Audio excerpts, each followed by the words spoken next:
Bom dia, amigos do canal Os Bastidores de Brasília. Eu sou Emílio Kerber e estamos começando mais um programa Os Bastidores de Brasília News. E hoje, terça-feira, o programa é com Renato Gomes. Bom dia, Renato!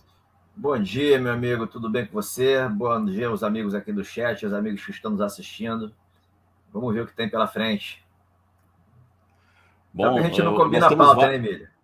Não, a gente não não combina. não combina a pauta. Não, é na hora, é surpresa e vamos embora. Esse que é barato. É o conhecimento da vida, né? Aqueles caras que vão para a prova cara. sem estudar com o conhecimento da vida. Esse que é o barato, né? Bom, Renato, é o seguinte. Vou começar aqui pela pauta que está ilustrando aí a capa da nossa live, que é a situação de saúde do Roberto Jefferson, que corre risco de morte, e a esposa ontem fez um apelo dramático num vídeo que viralizou na internet e saiu aí por todos os sites de notícias. Aí eu vou ler aqui um trechinho da notícia e depois vamos passar o vídeo dela para você analisar essa situação aí, né? A esposa do ex-deputado federal Roberto Jefferson acaba de fazer um apelo nas redes sociais, solicitando a ajuda das autoridades para conseguir a transferência do marido da cadeia para o hospital. Ana Lúcia Jefferson diz que recebeu a ligação da médica dele na tarde desta segunda-feira, após tomar ciência do resultado de alguns exames realizados em laboratório. O político, que é paciente renal, entre outras comorbidades, estaria com um quadro de saúde extremamente debilitado. Roberto Jefferson foi preso no dia 13 de agosto em sua residência no Rio de Janeiro para cumprir decisão do ministro do Supremo Tribunal Federal, Alexandre de Moraes, que atendeu a um pedido da Polícia Federal por suposta participação em uma organização criminosa que atuaria para desestabilizar a democracia e divulgar mentiras sobre ministros do STF. Depois de passar por todos os trâmites para a entrada no sistema carcerário do Rio, Jefferson foi levado para o presídio Bangu 8, no complexo penitenciário de Jericinó. No dia 4 de setembro, o ministro Alexandre autorizou a transferência do ex-deputado do presídio para o Hospital Samaritano, na Barra da Tijuca. Porém, aí no dia 14 de outubro, ele recebeu alta e deixou a unidade hospitalar, escoltado pela Polícia Federal e levado de volta para Jericinó, onde permanece preso até hoje. Em 16 de dezembro, Moraes negou o pedido de soltura da defesa de Roberto Jefferson e manteve a prisão do ex-deputado. Em sua decisão, o ministro julgou ser necessária e imprescindível a garantia da ordem pública e a instrução criminal, a manutenção da prisão preventiva de Jefferson, ato que foi apoiado pela Procuradoria-Geral da República. Uma longa prisão preventiva que pode levar Jefferson à morte no cárcere. Quem vai responsabilizar, ou quem vai se responsabilizar se isso de fato ocorrer? E aí eu vou passar aqui, Renato, o vídeo da esposa do Roberto Jefferson em prantos, falando sobre a situação da saúde do marido.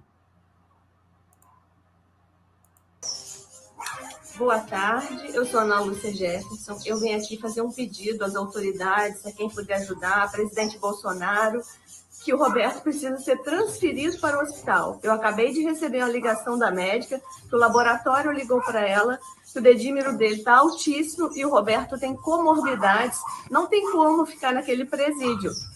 Ele precisa ser transferido para o hospital com urgência. Ele está correndo risco de vida. Gente, quem puder me ajude.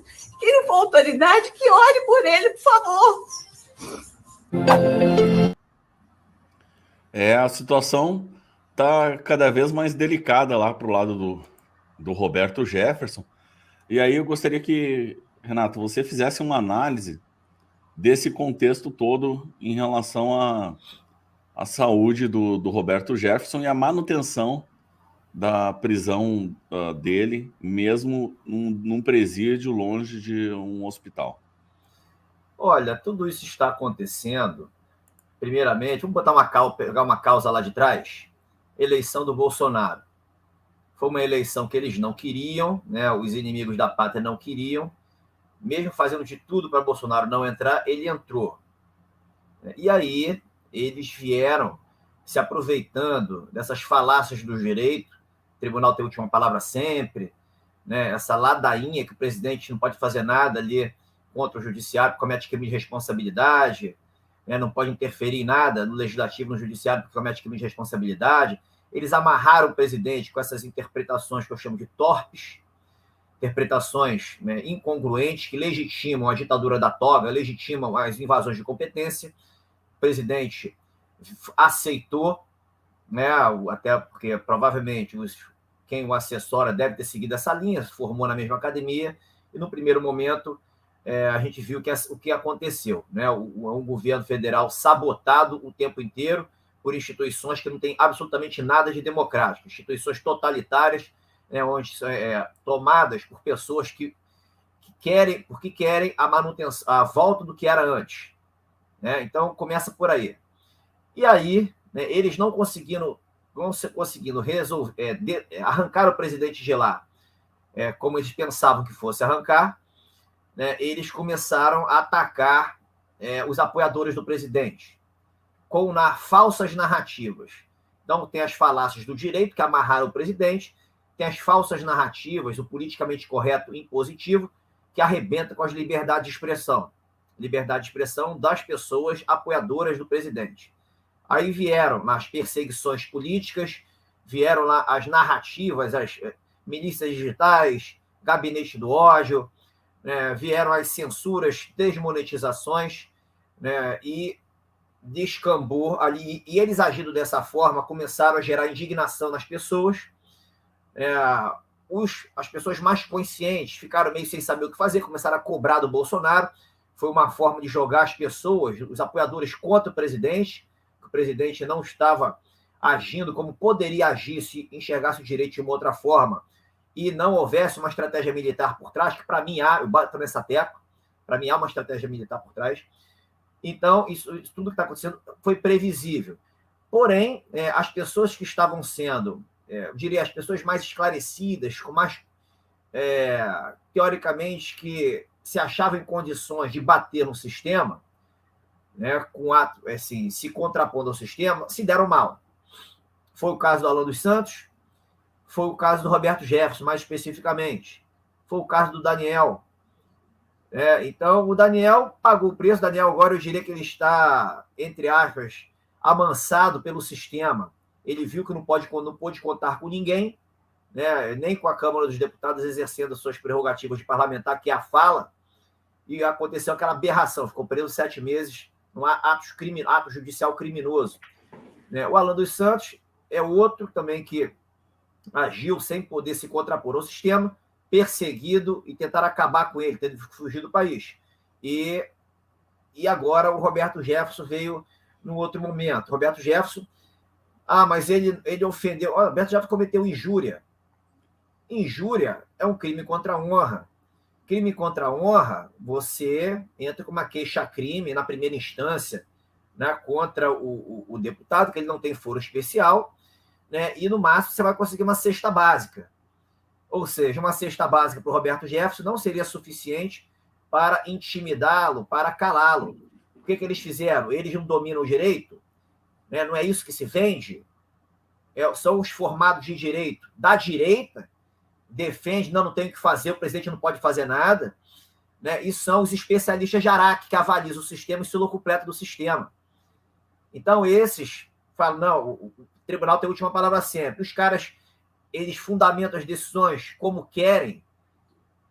A última coisa que eles usam é o direito. Eles usam narrativas e pinça lá um princípio ou outro para legitimar e fica por isso mesmo. Decisões completamente estapafúrdias. E aí, foram para cima do Roberto Jefferson, inventaram lá um crime contra a segurança nacional, lei revogada, essa lei revogada, ele era para estar solto, e deixaram o cara preso, manipulando lá o significado da prisão preventiva.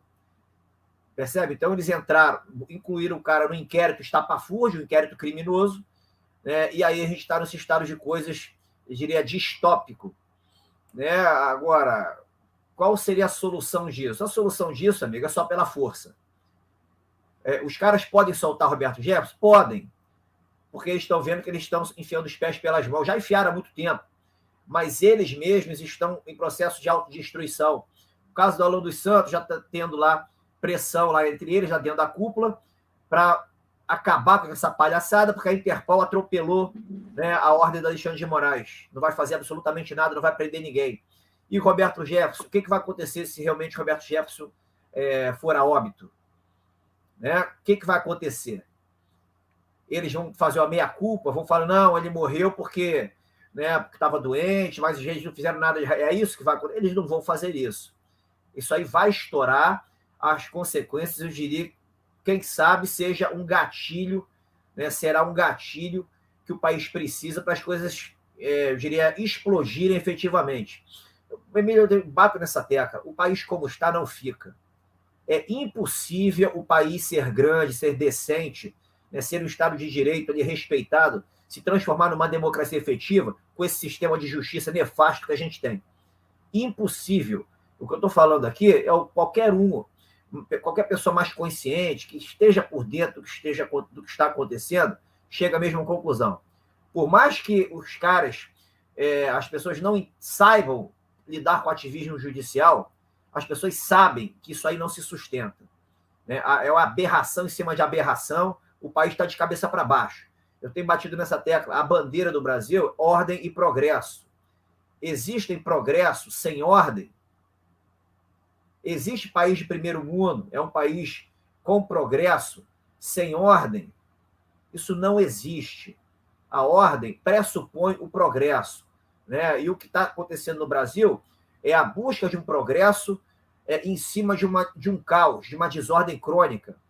Isso é uma coisa insana, é uma coisa ali paradoxal. Isso não se sustenta. Bato nessa tecla. O presidente sabe o que está acontecendo? É óbvio que ele sabe. Ele tem consciência do que está acontecendo? Tem consciência. Para ele ter feito aquela carta no dia 9 de setembro, eu tenho certeza absoluta que tem muita coisa em jogo ali que justificou aquele recuo, ao ponto dele ter aberto mão de um apoio popular ali impressionante, de milhões e milhões, que ele hoje não consegue jogar na rua de novo. As pessoas, muitos não entenderam o que ele fez, né, cobram, né, recuaram de apoio, mudaram de lado, né, buscando uma terceira via, não importa. Mas a inconsciência das pessoas, a falta de compreensão, trouxe a gente até aqui. Né? Os erros do presidente, eu diria, uns por desconhecimento, outros erros, entre aspas, propositais, fez com que toda essa sujeira viesse à tona e a gente soubesse os lugares que precisam ser varridos. Né? Varridos de uma forma institucional para o Brasil ser colocado no eixo da democracia e sair dessa distopia. Então, eu confio que isso aí vai terminar bem para o Brasil e torço, sinceramente, que termine bem para o Roberto Jefferson também. Bom, Renato, aí diante desse contexto todo da saúde do Roberto Jefferson, que é um aliado do presidente Bolsonaro, não está na hora do Bolsonaro pegar o telefone e fazer uma ligação lá para o Alexandre de Moraes? E aí, Alexandre de Moraes, vamos parar com essa brincadeira, vamos soltar logo o Roberto Jefferson? Olha, Emílio, o grande problema é que a gente vive num estado de não direito. Estado de não direito, a linguagem é a força. Não é o exercício do poder legítimo, é a força. Por que o tribunal faz isso? Porque nada o detém até o momento. Os caras não têm medo. Eles se garantem em alguma coisa. Eles não sentiram ainda a pressão, né, legítima, seja por parte do povo, seja por parte do chefe de Estado. Então, eles fazem o que fazem e fica por isso mesmo. Né? Uma ligação do presidente seria suficiente? Pode ser, dependendo do que o presidente fale. Mas tem outras medidas que podem ser tomadas que seriam mais eficientes. Eu não vou falar aqui porque envolve questões de estratégia, envolve ali ideias, e a gente está num ambiente não normal, né? Anormal, né? De uma democracia totalitária, eu diria, uma fachada.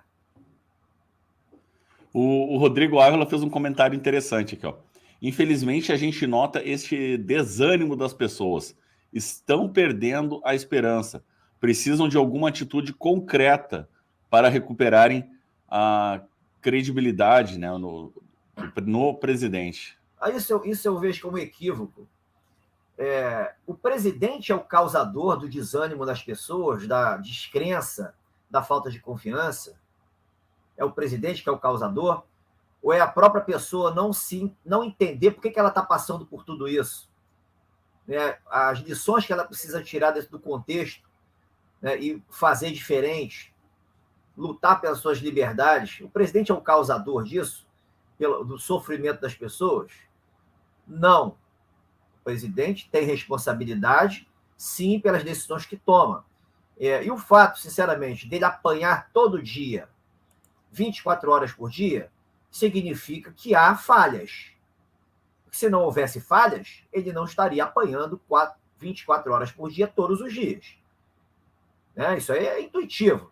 Se não houvesse falhas, ele não estaria apanhando. Se ele está apanhando, alguma coisa está faltando. Não significa que mesmo essas arestas não sendo aparadas, não significa que ele não esteja no caminho certo, no caminho adequado para a virada do jogo, para aguentar até chegar ao ponto de flexão e o país entrar nos eixos. São coisas distintas. Mostra, de um lado, que ele é um sujeito, é um homem perfeito, é um cara de excelente índole, um cara autêntico, empático, se preocupa com o povo, se preocupa com o país, mas é imperfeito. Por ser imperfeito, né, toma decisões, às vezes, que não conseguem conter o ímpeto de criminosos e apanha o tempo inteiro. E não consegue se proteger com as decisões que ele toma, ou usando o poder que ele tem. Por outro lado, está no caminho certo, por quê? Porque eles têm o controle da situação. Ele tem o controle da situação. O controle que eu chamo, o controle militar, que é a única coisa que dá jeito no país. Qualquer outra coisa é historinha da carochinha. Historinha da carochinha. Hoje, fazer abaixo-assinado para fazer leizinha no Congresso, isso é a minha opinião, tá? Com todo respeito, é jogar de energia fora. Barão de Tararé já dizia, de onde nada se vem, é de onde nada vem mesmo. Se a pessoa quer ajudar o país a ter jeito, tem que ir para as ruas, lutar pelas suas liberdades, fazer manifestações que pressionem, né, que mostrem para os caras que quem manda é o povo. Isso aí não vai acontecer, pelo menos na minha visão, porque o povo só existe na abstração. As pessoas estão com medinho ainda do vírus, estão com medinho de ir lá dar a cara a tapa e impor a sua vontade. Não, tem essa união de pessoas formando um povo concreto que lute pelas suas liberdades, encurralando esses caras. Particularmente, tem que acontecer alguma coisa ali, imponderável, para que isso venha a acontecer. De repente, como o presidente já está sinalizando, fechamentos pós-carnaval, quebrando empresas e quebrando empregos, seja ali um gatilho para as pessoas lutarem pelas suas liberdades. O presidente disse que as Forças Armadas não têm condições de manter uma ordem se o povo for às ruas lutar pelas suas liberdades com fechamento de tudo. O que ele quis dizer com isso? As Forças Armadas vão estar do lado do povo. Elas vão agir em prol das liberdades. E os causadores disso vão pagar pelo que eles querem ou pretendem fazer. O presidente está sinalizando em favor do povo. Essa é a leitura que eu vejo subliminar. Mas as pessoas não entendem dessa forma, né, infelizmente. Bom, Renato, um próximo tópico que eu gostaria de tocar com você é a situação de uma notícia da Globo que foi criticada duramente aqui pelo Luciano Hang. Eu vou ler um trechinho aqui, ó. Luciano Hang manda recado para a Rede Globo. A mentira tem pernas curtas. A Globo consegue enxergar a crise nos Estados Unidos como um fenômeno mundial. Ok. Porém, com relação ao Brasil, num espetáculo diário de desinformação, a culpa é toda debitada na conta do presidente Jair Bolsonaro. Um absurdo que provocou a ira do Luciano Hang. Indignado com essa postura da Rede Globo, o empresário fez o seguinte desabafo nas redes sociais. Aí vamos mostrar aqui o vídeo em que o Luciano Hang mostra o vídeo e faz um desabafo. Vamos ver um trechinho aqui do que foi esse desabafo dele, né? Falando que foi que tudo é uma hipocrisia e como é bom ver a TV Globo explicar a maior alta da inflação nos últimos 40 anos nos Estados Unidos. Deveria fazer o mesmo para explicar que a inflação é um fenômeno que está em alta em todo o mundo, inclusive no Brasil. Mas por que quando é aqui, a culpa recai somente sobre o Bolsonaro? Essa é a mídia isenta que tanto falam. O ditado "a mentira tem pernas curtas" é o mais verdadeiro que existe. O tempo é o senhor da razão. Vamos compartilhar aqui e mostrar esse vídeo, que é um vídeo bastante interessante sobre o que está acontecendo. Divulgaram hoje os números da inflação no país. O índice que monitora o valor de itens de consumo acumulou uma alta de 7%, já considerando dezembro, em relação ao mesmo período em 2020.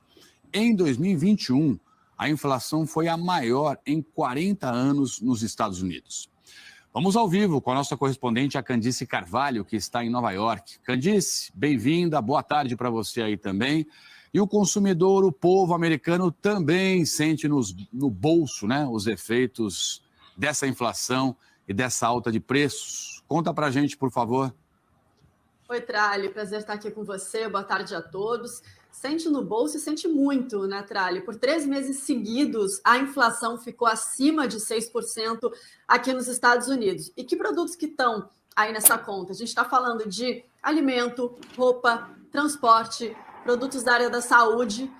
E em outras áreas, os preços também subiram. Os preços da indústria automotiva subiram, especialmente por causa da crise na importação de peças. Isso por causa da pandemia. Então, o preço de carros usados, por exemplo, subiu em 37%, isso no mês de dezembro, em relação a um ano atrás. No setor de energia, o aumento dos preços foi de 29%, sendo que o que mais subiu foi a gasolina, 49,6%, um aumento aí de quase 50% na gasolina em relação a dezembro de 2020. Agora, o Banco Central americano está monitorando, claro, de perto esses números e deve entrar com um recurso conhecido para segurar a inflação, que é aumentar a taxa de juros. Os economistas atribuem boa parte dessa alta da inflação justamente às consequências da pandemia. Falta de trabalhadores, né, em setores que são fundamentais para o serviço, também crise na cadeia de abastecimento, que leva à falta de produtos, e a gente percebe isso no dia a dia. E aí, Renato? Então, a inflação nos Estados Unidos é culpa do Bolsonaro ou não é? Olha, qualquer narrativa é possível se criar esse elo, né? O Brasil sendo responsável por coisas que acontecem lá, né? Aqui tudo é possível. Uma distopia, a narrativa tem valor. Olha, essa imprensa só faz isso porque ela tem certeza da impunidade. Uma imprensa que mente, que distorce, que desinforma, é uma imprensa que deveria sofrer algo. Isso aí não é papel da imprensa. A liberdade de imprensa não é para isso. Não é para tocar terror nas pessoas, por exemplo. Não é para afetar a imagem do presidente, atacar a honra do presidente da República. Só acontece porque não se faz nada, se permite. Né, se confunde liberdade de imprensa com direito a tudo, a praticar crimes. Né? Por exemplo, você obtém informações, né, sigilosas, né, porque a sua fonte cometeu um crime, vazou informações de alguma coisa, né, e divulga. Se você publica, você tem que responder. Você não pode estar protegido pelo sigilo da fonte. Nem a fonte tem direito ao sigilo nesse caso, porque cometeu um crime. O sigilo da fonte não é para isso. Né? O sigilo da fonte ele existe para permitir que informações cheguem, mas informações que sejam colhidas de uma forma lícita, de uma forma não criminosa. Só que se distorce tudo aqui.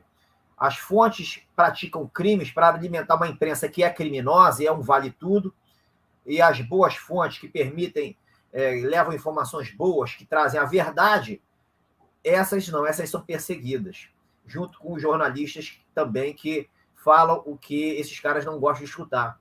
Então a gente está essa situação distópica. A Constituição é clara ao falar que é vedado qualquer tipo de censura. O que os caras mais fazem é censurar. Fica por isso mesmo. Por quê? Por que fica por isso mesmo? É não saber o que fazer? É isso? É difícil mandar lá um soldadinho e um cabinho né, botar umas algemas, aquelas bolas nos tornozelos e jogar numa solitária e deixar lá, por exemplo, uma semaninha comendo água, bebendo água e comendo farinha. É difícil fazer isso só para dar um susto, né, numa ação de bastidores. Né? A gente está numa guerra. Numa guerra não pode haver escrúpulos, né, quando o inimigo é inescrupuloso. A população não sabe que a gente está em guerra ou não acredita em teoria da conspiração. Né? Se não sabe, você vai estar falando para quem? Para a população? Você vai ter que convencer a população de que a gente está em guerra para agir como se realmente a gente estivesse numa guerra suja? Ou não? Não. Deixa as coisas fluírem nas aparências e age nos bastidores. É o que os caras fazem o tempo inteiro. Né? Se tem uma ideia, a gente tem, a impressão que... você sabe, a gente tem, na Marinha tem lá os operações especiais, tem os mergulhadores de combate, tem lá os Comanf, tem os Guerra na Selva, tem PQDs, Exército também tem, Aeronáutica deve ter também. Esses caras treinam para guerra. O Brasil nunca foi um país de entrar em guerra. Até que a gente está no estado de guerra, numa guerra suja que ninguém vê. Você fala com pessoas ali da academia, né? Pessoas, eu diria, bem intencionadas, pessoas inteligentes. Na que guerra? Você está viajando. Se é a teoria da conspiração, se tem uma disputa política pelo poder. É a visão dos caras. Aí fica emburradinho, Renato, que o presidente não fez. Aí não, vou para a terceira via, vai votar no Moro. Tá, mas agora a gente está, vamos lá, nós estamos... Vamos considerar que a gente já está no final do mês de janeiro. As eleições serão no dia 2 de outubro. Né? Quando as eleições... Vamos lá, a campanha vai começar em agosto. Então, nós estamos há 7 meses aí do início da campanha, já com todos os candidatos a presidente da República definidos. Né? Estamos há 7 meses desse ponto. Aí, vamos lá, vamos fazer uma análise aí juntos. O que é melhor? Que seja tomada alguma ação por parte do governo até lá, ou agora que só faltam 7 meses praticamente aí, se preparar para as eleições, para ganhar as eleições, né, no caso o presidente Bolsonaro ganhar as eleições, e aí em 2023 trocar 2 ministros do STF dentro da vigência da atual Constituição Federal. O que é melhor? Eu falo assim, dentro das estratégias de guerra, tem lá uma estratégia de saída. O que significa isso? Para você sair de uma guerra, né, você pode sair vencedor agindo agora, ou saindo vencedor agindo num outro momento. Né? E quando você pensa na saída da guerra, é o seguinte, o que vai causar menos estragos? Ou não vai causar estragos, se for possível isso numa guerra? Eu diria que o presidente ele está pensando muito nisso, no que vem depois de uma ação que ele venha a tomar. Tá? Então, ele está pensando nas pessoas mais fracas, nas pessoas do povo, são as inconscientes, ou as conscientes, mas que carecem de mais recursos. Então, ele está pensando nisso antes de tomar algo.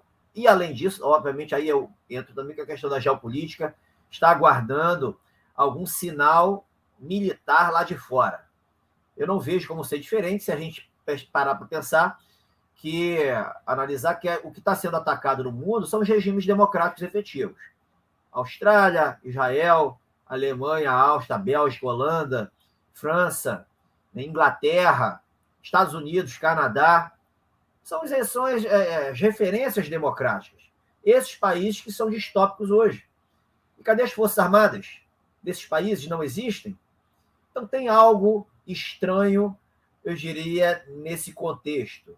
Né? Uma guerra onde só existe um lado atacando, arrebentando com as liberdades e achando que vai dominar a humanidade, especificamente o Brasil, isso não faz sentido. Aí que tá. O que o presidente vai fazer? Isso é especulação, obviamente.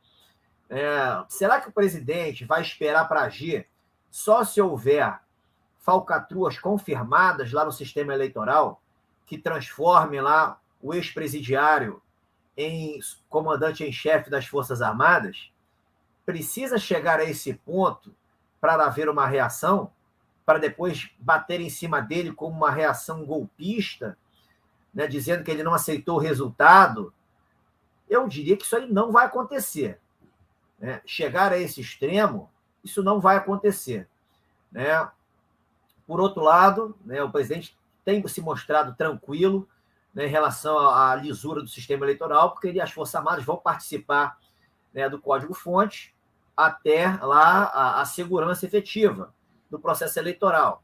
E já reza a lenda, uma mosquinha já buzinou no meu ouvido, né, que aquelas recomendações das Forças Armadas foram levadas ao TSE, os caras não querem atender. Segundo eu soube, nunca esteve tão próximo lá os 3 numerozinhos da Constituição. Muito mais do que 7 de setembro. Olha, isso é uma novidade, essa informação. Por que aí, isso? né? Faz você todo acha sentido. que... Então, isso é uma especulação em cima do telefone. Lembra o telefone sem fio? Você fala uma coisinha, passa para o outro, chega a você. Realmente a mensagem é fiel ou chegou um pouquinho truncada? Bom, chegou em mim, o que eu estou passando é dessa forma. Nunca esteve tão próximo. O que eu vejo com muita naturalidade, porque Forças Armadas agem no sigilo e na surpresa. Surpresa seria maravilhosa, iria pegar todo mundo pelo contrapé, que ninguém sabe disso. E o sigilo também, que ninguém sabe disso também, são coisas de bastidores que a gente não tem nem como atestar a veracidade, mas que fazem sentido diante de tudo que está acontecendo e do temor absurdo desses caras de que esse sistema eleitoral seja mexido. Olha só que interessante isso tudo, né? Isso tudo que a gente está discutindo ainda durante o recesso do Congresso e o recesso da Justiça em todo o Brasil, né?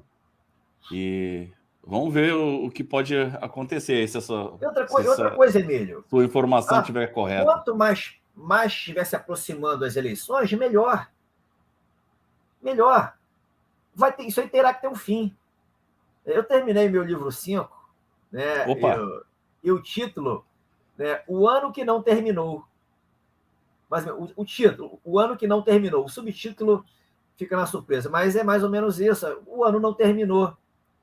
Que ano que não terminou? Que ano que não terminou? É 2020.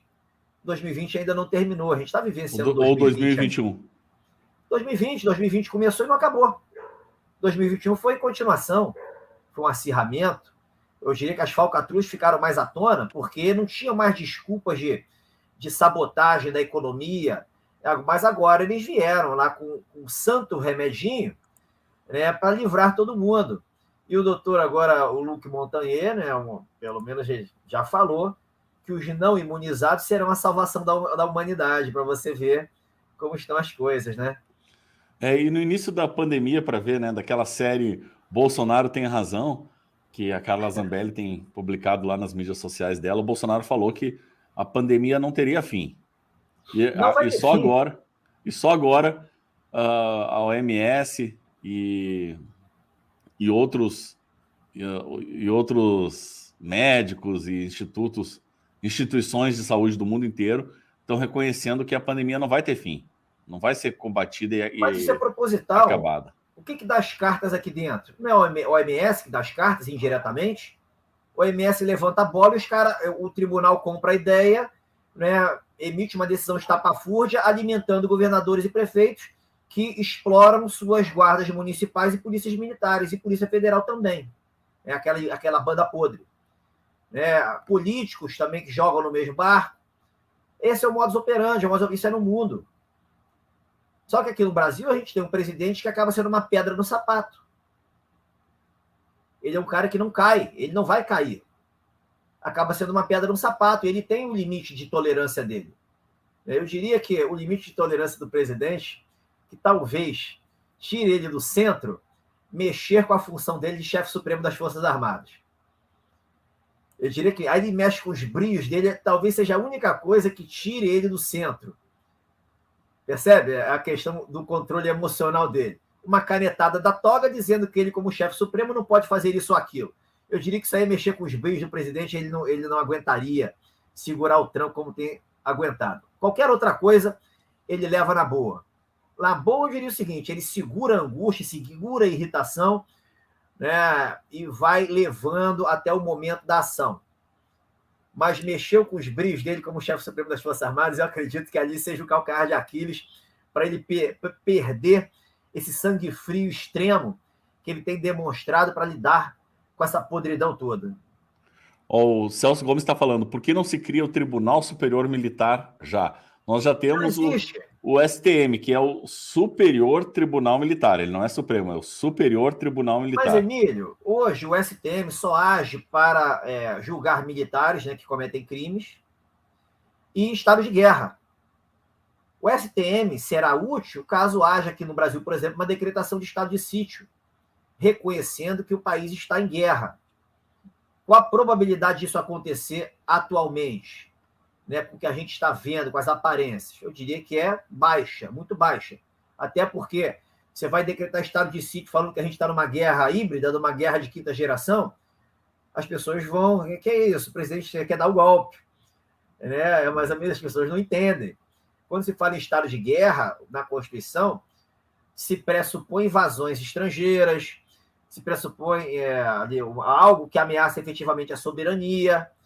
Olha, mas está havendo uma quebra da soberania por meio do ativismo judicial, por meio de financiamentos de sindicatos, por meio de financiamentos de políticos, por meio de várias coisas ali feitas de uma forma suja, no submundo.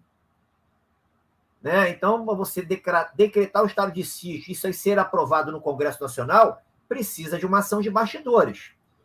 Precisa se rebaixar moralmente, agir nos bastidores, mostrando para os caras, olha só, amigo, o amiguinho, isso aí vai ser aprovado, vocês vão aprovar, porque se não for aprovado, vai acontecer isso e aquilo. E vai ficar ruim para você. Você deixar aquele ambiente ali de receio generalizado, eles aprovam o estado de sítio. A Marilena Breda tá aqui com bastante humor comentando aqui, eu não posso deixar de falar aqui, ó. O general Heleno tem que deixar de tomar o Lexotan, né? Ele tomava o Lexotan para acalmar o Bolsonaro em relação às discórdias lá com o STF. Olha, isso é outra coisa, olha só, um estado de sítio onde a guerra seja declarada...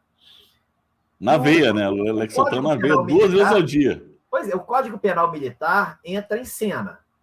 Né? Então, por exemplo, tem pena de morte. Né? Para as pessoas que incidem determinado jogo. O que não vão faltar são carrascos, isso aí é certo. Né? Se alguém tiver lá com vírusinhos, não possa apertar o gatilho, não vai faltar gente. Entendeu? Isso aí é fato. Então, o Código Penal Militar seria uma forma de, por exemplo, de extinguir o comunismo do país.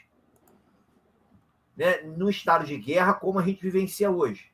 Né? Agora, o general, aquele áudiozinho do general Heleno, aquilo ali, na minha modesta opinião, foi vazado com a consciência do general.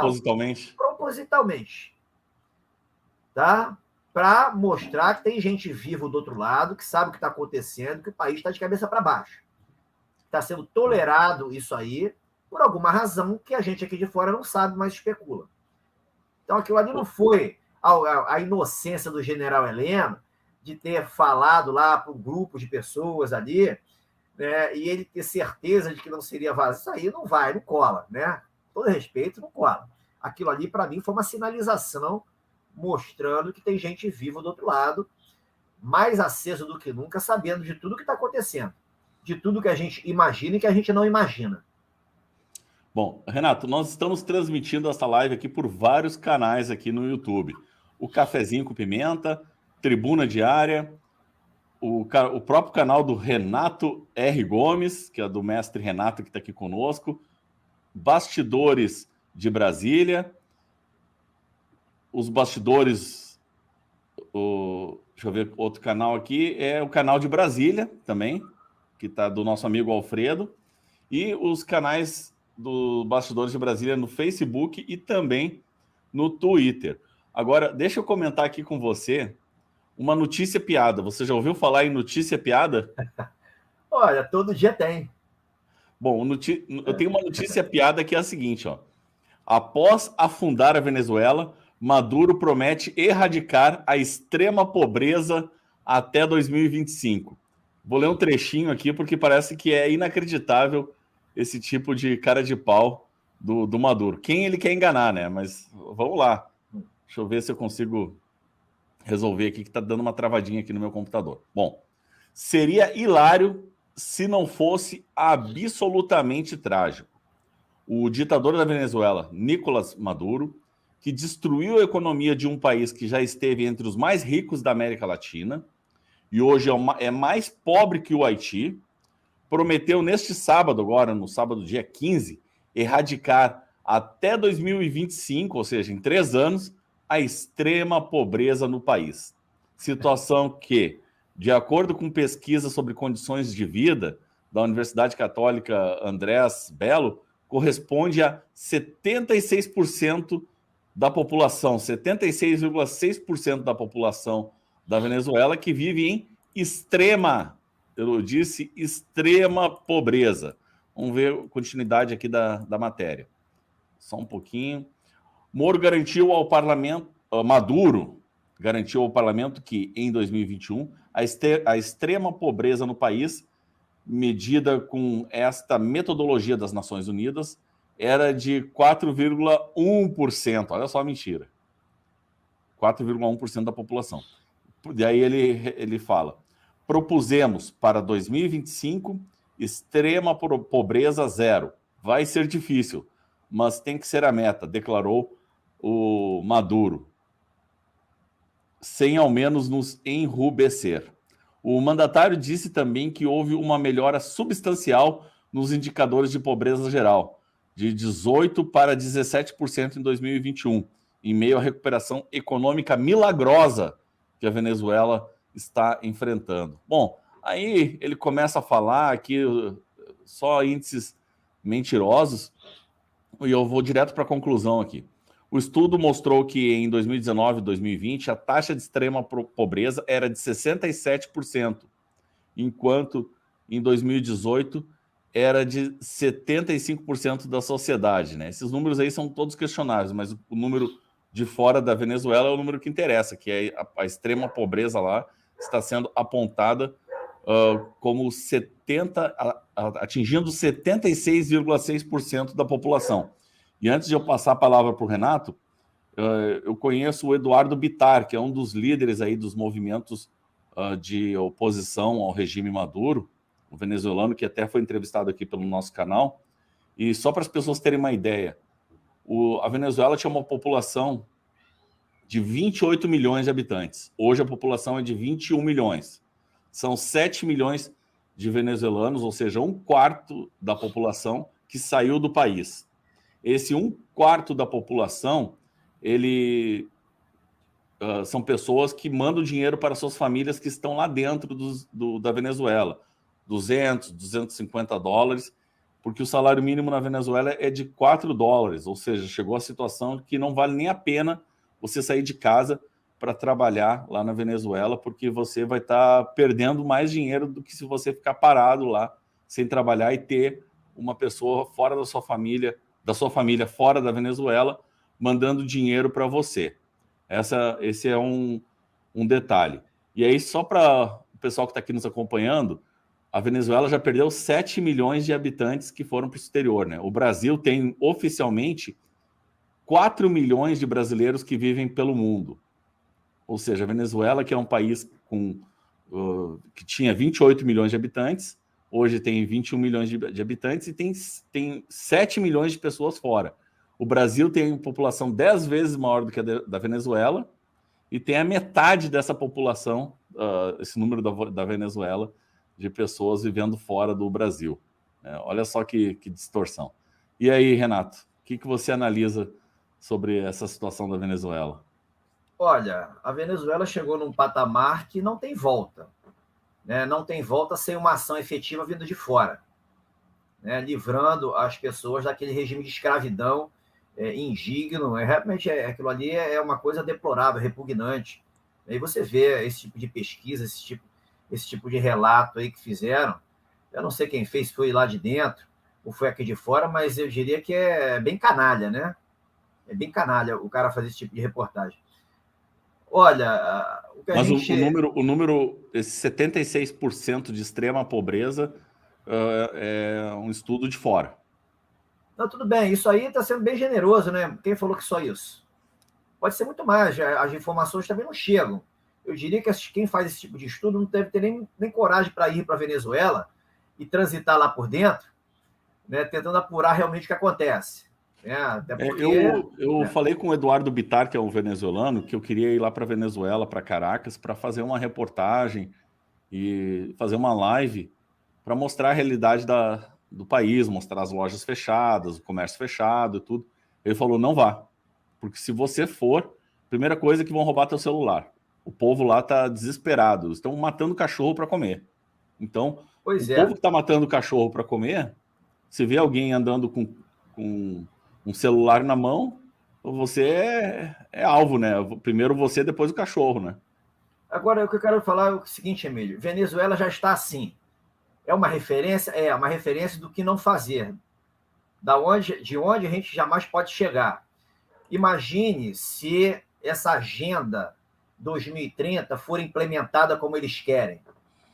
Né? Essa pandemia não vai acabar nunca, enquanto todos não tomarem uma agulhada, né, e começar realmente a população ser reduzida e ser controlada em suas liberdades, onde chegaremos? Será que as pessoas acham que vão viver com dignidade? É óbvio, você tem que ser muito inocente. Isso é possível se você analisar a vida de uma forma holística? Não, isso não é possível. É por isso que, eu diria, as coisas estão pipocando, estão mostrando, as falcatruas estão aí à vista de todo mundo. Isso tem uma razão de ser. O amigo falou, a guerra espiritual, a questão espiritual. Começa lá em cima, em outras dimensões, e se materializa aqui embaixo, onde as frequências são mais densas. Para o nosso aprendizado. E as pessoas não entendem isso, as pessoas veem a vida de uma forma diferente. Não, a vida só existe aqui na matéria, o restante não existe. Não, é o contrário. A vida é uma só. Né? A gente tem vários corpos, a gente não tem só um corpo, mas isso aí as religiões não deixam falar, né? Sobretudo as religiões ocidentais. Então, é frequencial. Né? As coisas acontecem lá em cima e depois chegam aqui embaixo mais atrasadas, mas acontecem. Né? Então, a gente está no processo de mudança, de transição. E as pessoas que entendem isso estão mais tranquilas. As pessoas que não entendem ficam desesperadas. Ficam ali céticas, ficam reticentes, né? Ficam ali desesperançadas, ficam vendendo pessimismo, ficam querendo arrumar boi de piranha. As pessoas não entendem, não sabem nem porque estão vivas. Por que as pessoas estão vivas? Se as pessoas não entendem que estão vivas para evoluir, para crescer espiritualmente, elas não vão olhar para dentro nunca. Elas vão olhar para fora. Tem um amigo, gosto muito dele, ele é católico, e ele me disse que não acredita nesse negócio da gente ter uma centelha divina dentro da gente. Se a gente tivesse centelha divina, o homem não faria tanta besteira. Na realidade, um tipo de dogma que se vende paupérrimo, extremamente superficial, que impede as pessoas de realmente se conhecer, de buscar o autoconhecimento. Então, é esse tipo de dogma, de doutrina, que muitos pensam que se apegam a religiões e hoje sofrem desesperadamente porque não enxergam. A religião não dá o amparo que elas querem.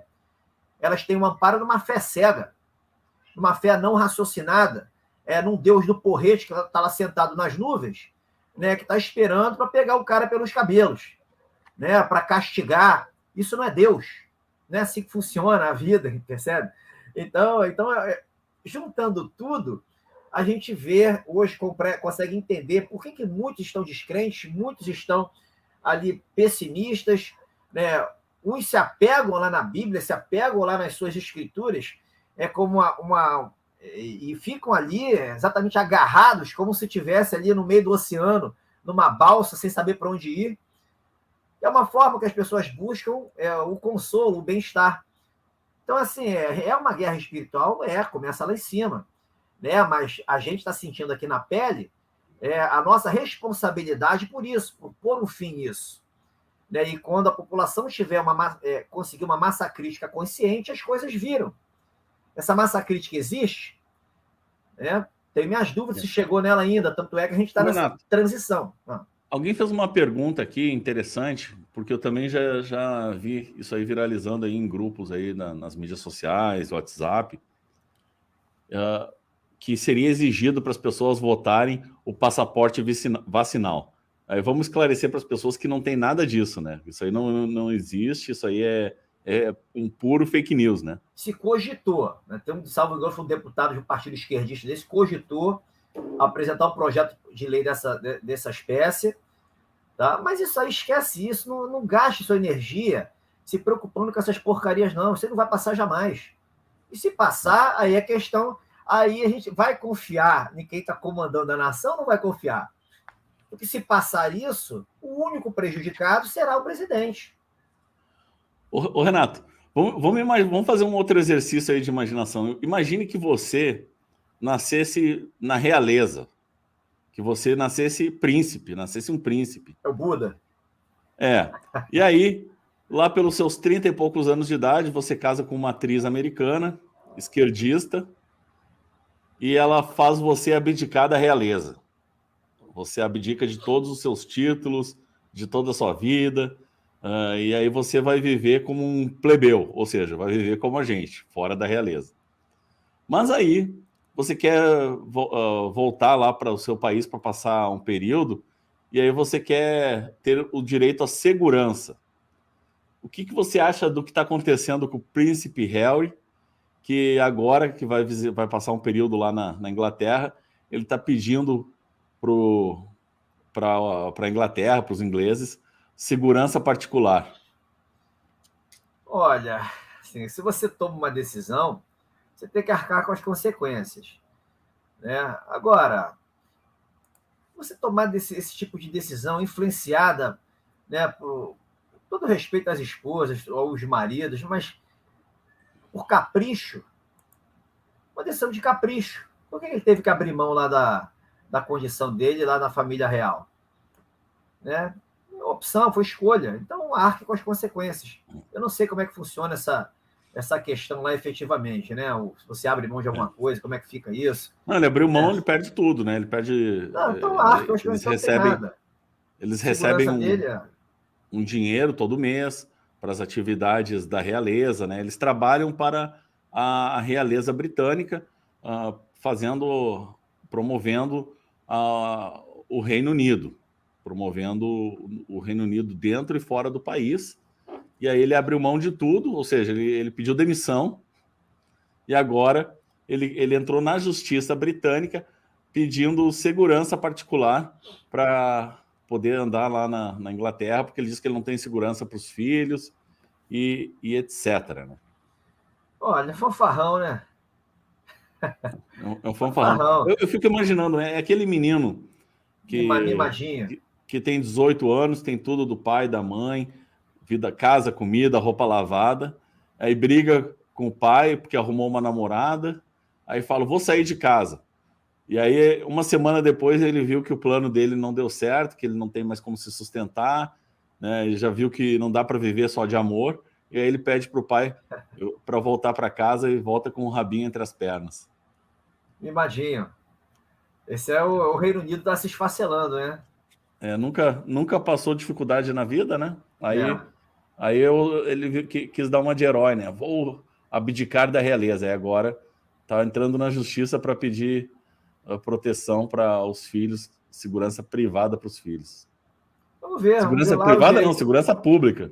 O direito inglês é um direito costumeiro, né? Muito de jurisprudencial. Vamos ver se de repente, não sei se já tem coisas aí precedentes nesse sentido, eu acredito que não tenha, né? Renato, eu quero te mostrar aqui. Ontem eu terminei o curso Pensadores do Conservadorismo, que foi o 4º módulo, com esse livro aqui. Eu até vou aumentar um pouquinho a tela para comentar com você, que é Reflexões sobre a Revolução na França. E aí a gente está falando um pouquinho aí sobre a questão militar, que os militares deveriam intervir aqui no Brasil, coisas nessa linha. Olha, intervir não precisa intervir. Como eu falo, as pessoas pensam nos militares naquelas ações espetaculosas. Dominam tudo, blindados em tudo quanto é canto. Você vê o pessoal do Verde Oliva com fuzil, não precisa disso. Numa guerra suja, por que os militares têm que aparecer? Por que não agem nos bastidores sem aparecer? Não precisa. Depois que colocar ordem na casa, ele pode até aparecer, pode até desfilar. Direito vão ser aplaudidos, mas não precisa. Você pode fazer tudo escondido. Quando fala de intervenção, se pensa, vamos fechar o Congresso, fechar isso, fechar aquilo, não precisa de nada disso. Né? Então, isso deixa as pessoas até com medo. Até quem está sofrendo agora fica com medo de tanto de lavagem cerebral que foi feito. Olha só o que aconteceu na França durante a Revolução Francesa. Né? Tudo está aqui nesse livro, Reflexões sobre a Revolução da França, do Edmond Burke, que é considerado o pai do conservadorismo, e escreveu esse livro em 1790, um ano após o início da Revolução lá na França. A Revolução que durou 10 anos. Até aquele momento ali, os países da Europa eles eram absolutistas, eles tinham monarquias com reis, e com a Revolução na França, em efeito dominó, houve uma tendência aí que vários países tiveram as suas monarquias implodidas, desfaceladas, com exceção da Inglaterra. A Inglaterra, ela reagiu e conseguiu manter o sistema, conseguiu se manter como uma monarquia até os dias de hoje, né? Eu acredito que deva continuar, né? Não tem por que a Inglaterra mudar o seu sistema, porque lá dá certo, né? Uma monarquia parlamentarista. Aliás, todas as monarquias são parlamentaristas, ou seja, eles têm um primeiro-ministro e um parlamento que ajuda a administrar diretamente o país. No Brasil, nós temos uma constituição parlamentarista, embora nós sejamos, na teoria, um país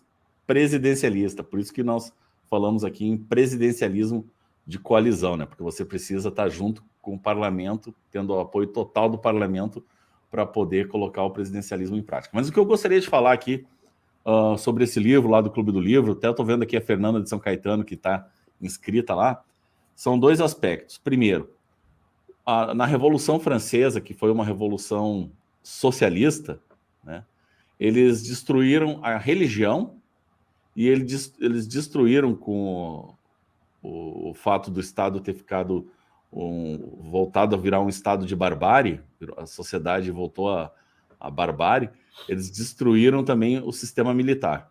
E aí isso aí trouxe duas consequências para a França. A primeira consequência em relação à questão da religião, né, para a gente ver a importância também da religião para dar uma sustentação para o Estado, né? Porque muitas vezes a educação não chega até as pessoas, mas a religião chega, e a religião transmite princípios, valores, e faz com que as pessoas se tornem, às vezes não pela educação, mas pela religião, bons cidadãos para a sua nação. Tá? Isso aí a França perdeu.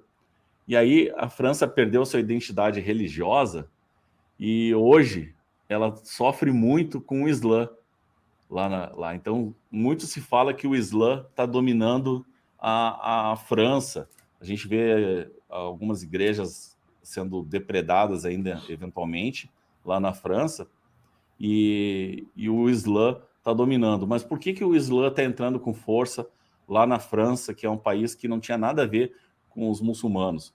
Porque há 200 anos atrás, eles enfraqueceram as suas crenças religiosas e colocaram a questão da religião no chão. Eles simplesmente acabaram com o clero, saquearam as igrejas e caçaram os bispos, os padres, todo mundo que tinha um princípio cristão lá. E isso traz reflexo para os dias de hoje lá na França. E um outro aspecto que eu quero comentar é que eles implodiram com os militares, porque os militares viram uma desordem, né? O Estado, a nobreza, não fez nada, absolutamente nada, quando os revoltosos, os rebeldes da Revolução Francesa tomaram a Bastilha e começaram a fazer o terrorismo lá, fazendo decapitação em locais públicos.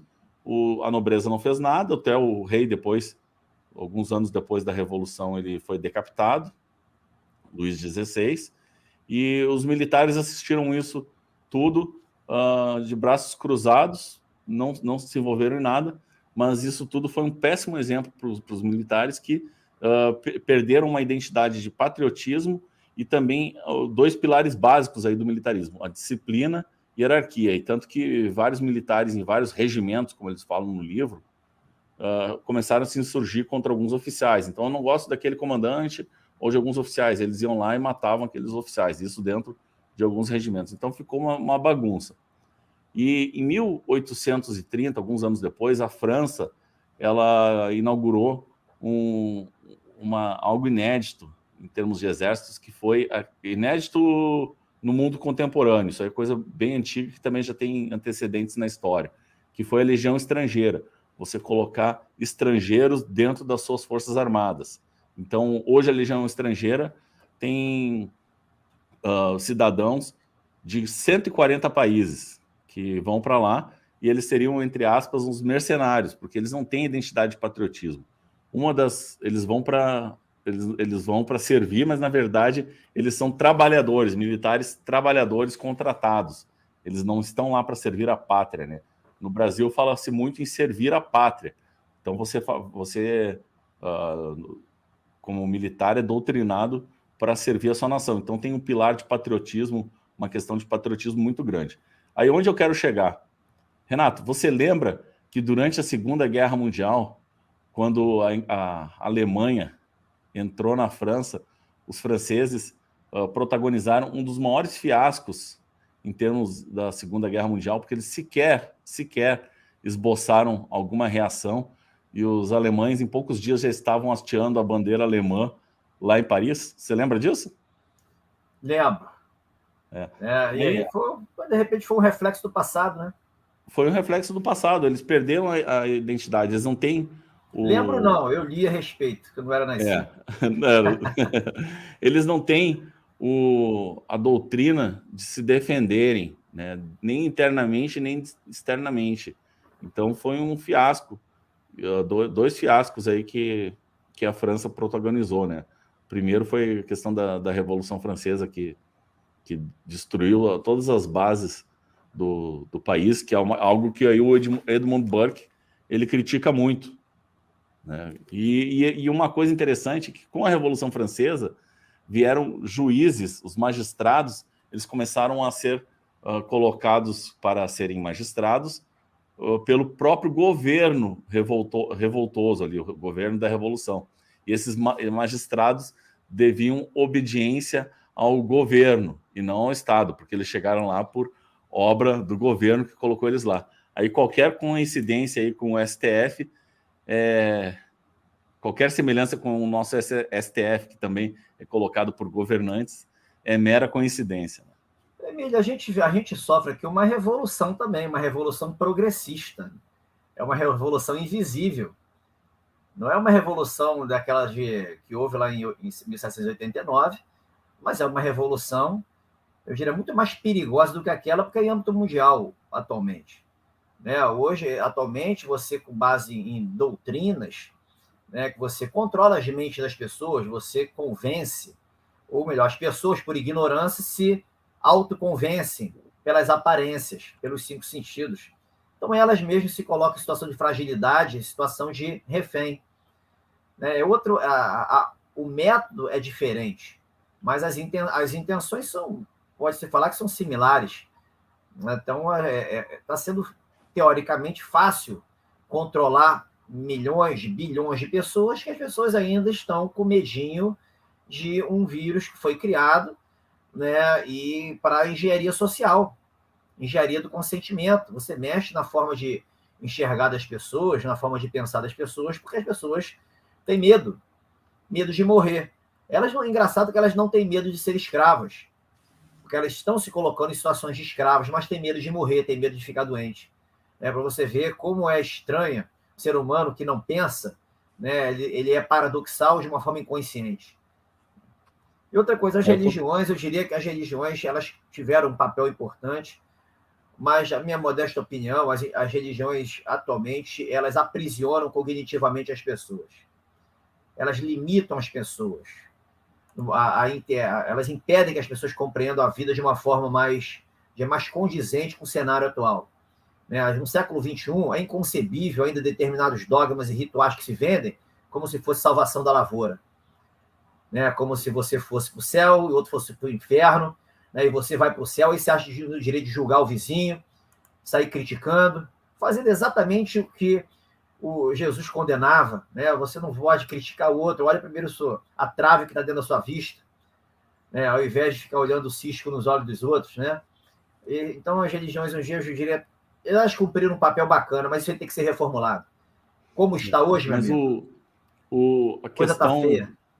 A questão do que esse livro defende em relação à religião é a base de sustentação da formação de cidadãos do país, porque o Estado ele fracassa muitas vezes na questão da educação, mas aí ele tem a religião também como complementação disso, principalmente não pela questão do conhecimento técnico, mas pela formação de cidadãos por princípios e valores, né? Isso que o Edmund Burke ele defendeu no livro, em que ele faz uma reflexão aí sobre o fato da ruptura religiosa que ocorreu na França durante a Revolução Francesa.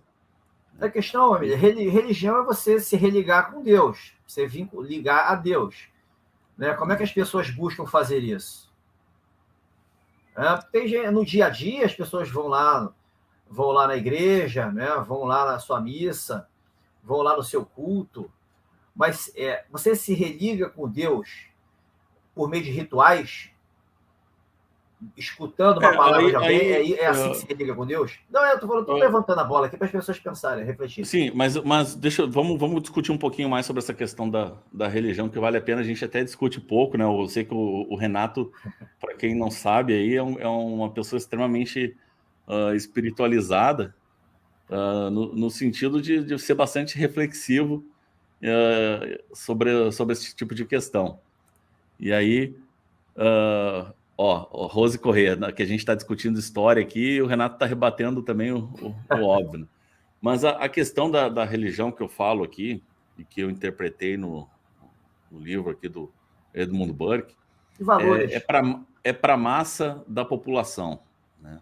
Até a massa da população não é o pessoal que está aqui nos assistindo, porque o pessoal que está nos assistindo aqui, ele tem um celular, ele está tendo condição de estar agora, 9 horas da manhã de uma terça-feira, aqui nos assistindo, né?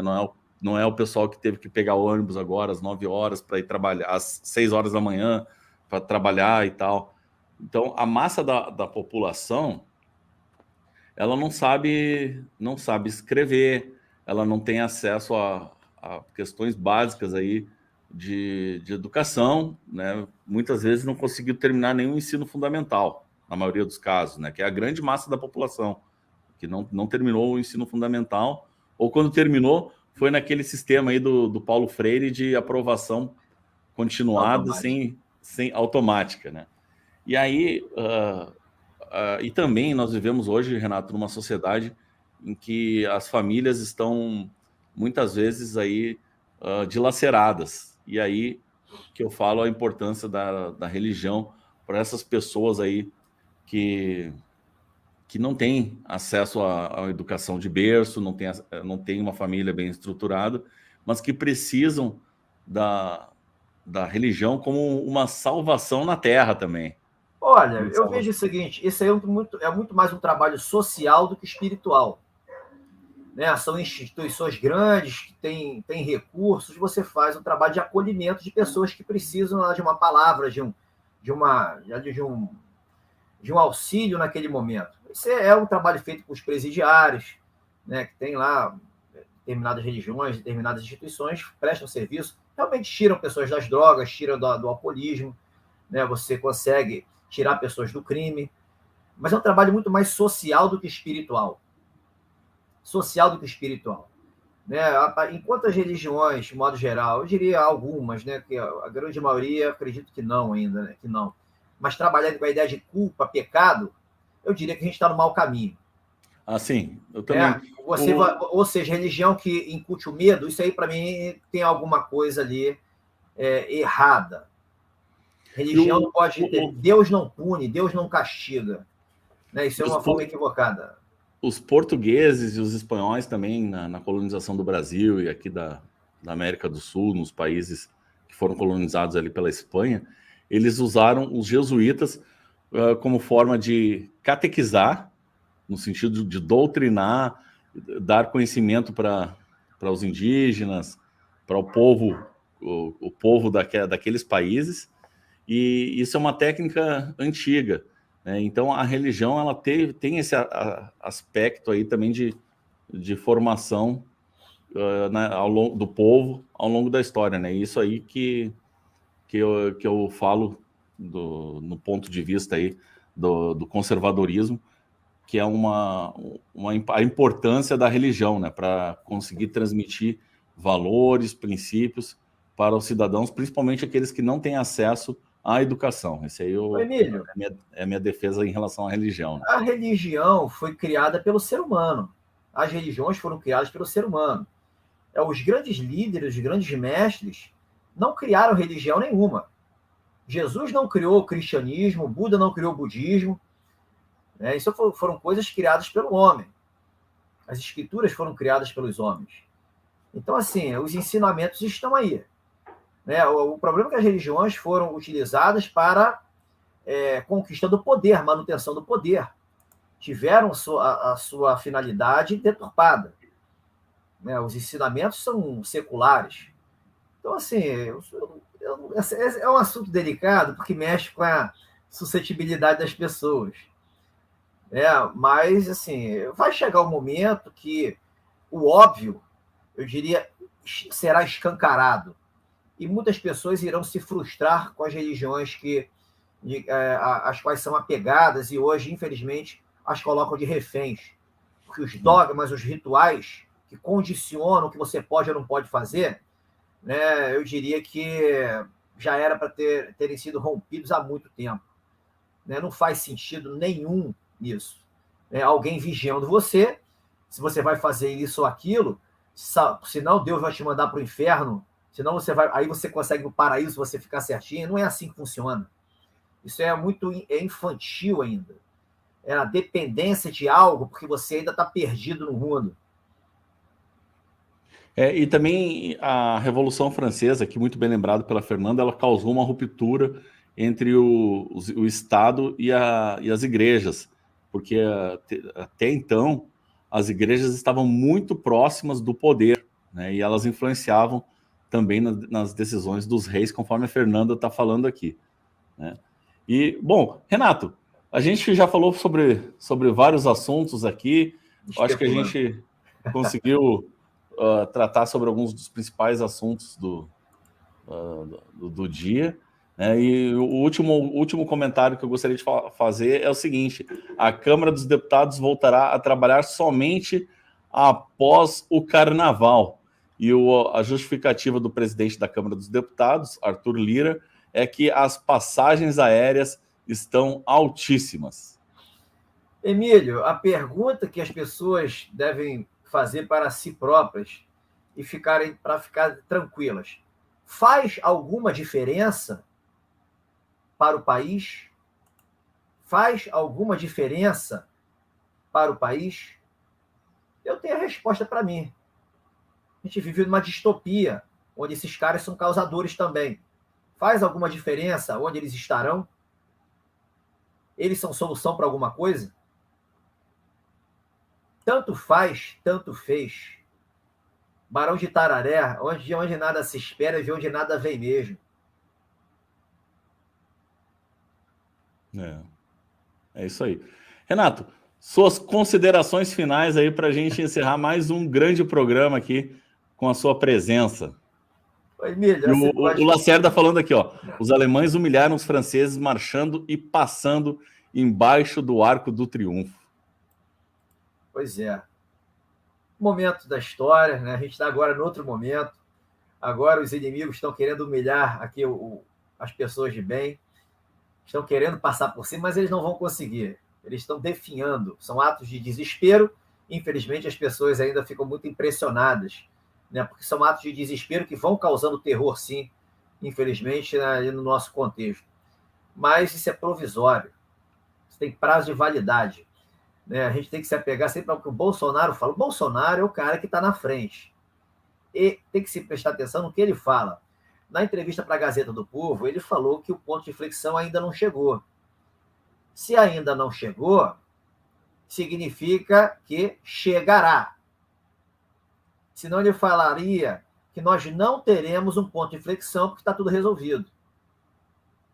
Se ainda não chegou, a gente induz que chegará. Se chegará por quê? Por razões óbvias. Razões óbvias, as pessoas estão percebendo o que está acontecendo. Então, eu diria que isso aí é onde a gente tem que se apegar. Quando vai chegar, não importa. Vamos ser bem assim, vamos dizer, pessimista. Dia 2 de outubro, não é isso? Que serão as eleições. Até lá, tem aí, a gente está em janeiro, tem 9 meses. Né? 8 meses e meio, 9 meses. 9 meses. Em 9 meses, tem que acontecer alguma coisa. Se não acontecer, o país vai quebrar. Porque a OMS já disse que essa pandemia não vai acabar tão cedo. A OMS alimenta aqui essa ciência que aterroriza o país e persegue os bons médicos. Que alimentam as idiosincrasias de governadores e prefeitos que tocam terror nas suas localidades e regiões, arrebentando com as liberdades. Então, tudo indica que haverá fechamentos pós-carnaval. Haverá um novo ataque à economia para conter lá o Omicron, o Deltacron, e aí o que vier pela frente. Né? Até que ponto isso será tolerável? Qual será o papel da população nisso? A população só vai ficar resmungando, reclamando da vida, cobrando do presidente? Qual será o papel da população? Mas o presidente convocou todo mundo no 7 de setembro, não fez nada. Meu amigo, está na hora de acordar, esse discurso já está vazio. Hoje está mais do que claro que, com a consciência que a povão tem, não era para ter feito nada mesmo. Muita coisa de lá do 7 de setembro para cá aconteceu, e as pessoas ainda pensam da mesma forma, não conseguem colocar lá uma pitada de sal diferente naquela sopa que tem na mente, que condiciona ali as suas ideias, o seu raciocínio. Então está faltando algo a mais. Eu diria que a não indignação da população, eu diria que talvez seja um tempero que esteja faltando para uma ação para ontem.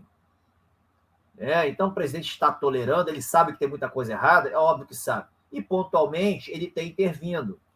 Ele interveio lá em Fernando de Noronha, por exemplo, quando aqueles criminosos daquela vigilância sanitária estadual fecharam a pousada, retirando o cara da própria casa. Não era apenas uma pousada, era uma residência, porque o cara não quis tomar agulhada. São criminosos os caras que fizeram aquilo. Aqueles caras da agência sanitária, estão aqui, foram bonzinhos, criminosos, poderiam ser arrancados ali numa paulada, legítima defesa. Então, assim, o presidente interveio, o ministro da Defesa, o ministro do Turismo interveio, resolveu o problema. Então, falar que o presidente não faz nada, por que ele não faz nada para defender determinadas pessoas? Pontualmente assim, ele age dentro das regras do jogo, sem precisar ali fazer coisas mais que a gente gostaria que ele fizesse. Então, ele tem um modo de operação, ele tem os porquês dele, a gente não sabe os porquês do presidente. Mas as verdades virão à tona. A gente não vai passar por essa quadra da história sem saber efetivamente tudo o que aconteceu. O presidente, isso aí será escancarado, mas tem um momento certo. No estado de guerra, você não pode falar tudo o que você sabe para deixar as pessoas confortáveis, confiantes, porque vai acontecer isso ou aquilo que o presidente já disse que vai, ele já sabe. Ele não pode fazer isso, a gente está no estado de guerra, você não vai dar munição para o inimigo. Munição para o inimigo já foi dada, quando o presidente jogou todo o judiciário na política, com o que ele falou pré-7 de setembro. O judiciário todo é político, acabou o sistema de justiça. Os caras estão com a corda no pescoço e eles não entendem isso. Eles não conseguem entender. Eles não conseguem se ver com a corda no pescoço. Paciência. Cada um vai ter a colheita que merece. Mas eles não enxergam isso. O presidente está fazendo jogo de guerra. Quem não entende que a gente está numa guerra e quem entende que só existe um lado, o lado vencedor, que é o lado dos inimigos, paciência. A vida é feita de escolhas. Escolher o que você enxerga é também uma opção. Deixa de ser uma opção que vai te levar a bem-estar ou mal-estar. O que eu gosto sempre de falar, amigo, Não há motivos para pessimismo. Não há motivo para pessimismo. Todo pessimismo é frágil. Ele tem brechas onde você pode atacar e mostrar que o sujeito está sendo incoerente. Ou porque não levou em consideração coisas que existem, mas para as quais ele não tem resposta, coisas que não são ligadas linearmente entre elas, então você desconsidera. Né? E a sua visão de mundo é apegada aos 5 sentidos, que também te fecha no teu mundinho. Você não consegue enxergar de uma forma holística a vida. Então você vai ser pessimista. Né? E toda mensagem pessimista, eu diria que ela é uma mensagem falsa, uma mensagem irreal. Por quê? Porque você afeta a vida das pessoas negativamente.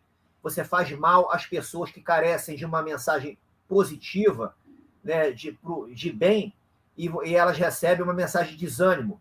Se você age assim, de uma forma consciente ou não, você está agindo de uma forma anticrística. Você está agindo para o mal. Por mais que você seja uma pessoa bem intencionada e queira o bem.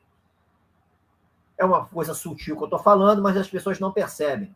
Toda mensagem que passa pessimismo, passa desânimo, desespero, é uma mensagem do mal, por mais que as intenções sejam boas. Então, é o que eu faço. Eu ignoro completamente, eu me apego àquilo que faça sentido para a vitória.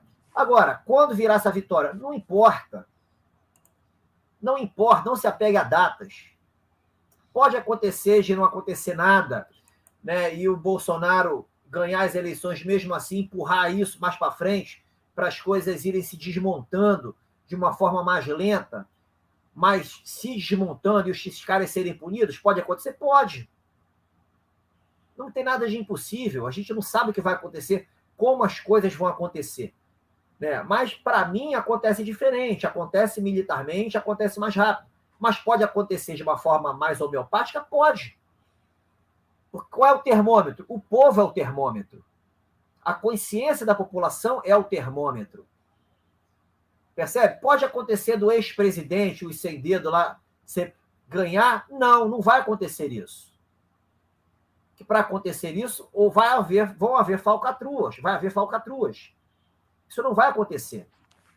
É você entender que o mal vence, né? A desordem continuará e vai piorar ad eterno. Isso não vai acontecer. Os caras já passaram pelo poder, ficaram ali desde 94 para cá, mais especificamente, 24 anos no poder. Fizeram estrago mais do que suficiente. Destruíram a educação, destruíram a saúde, empobreceram as pessoas, né? Criaram um Estado monstrengo, Leviatã, hoje praticamente indomável. Passou a época deles. A vitória do Bolsonaro, como foi, contra o mecanismo, sozinho, sem dinheiro, contra tudo e contra todos, quase morto, aquilo ali é sintomático.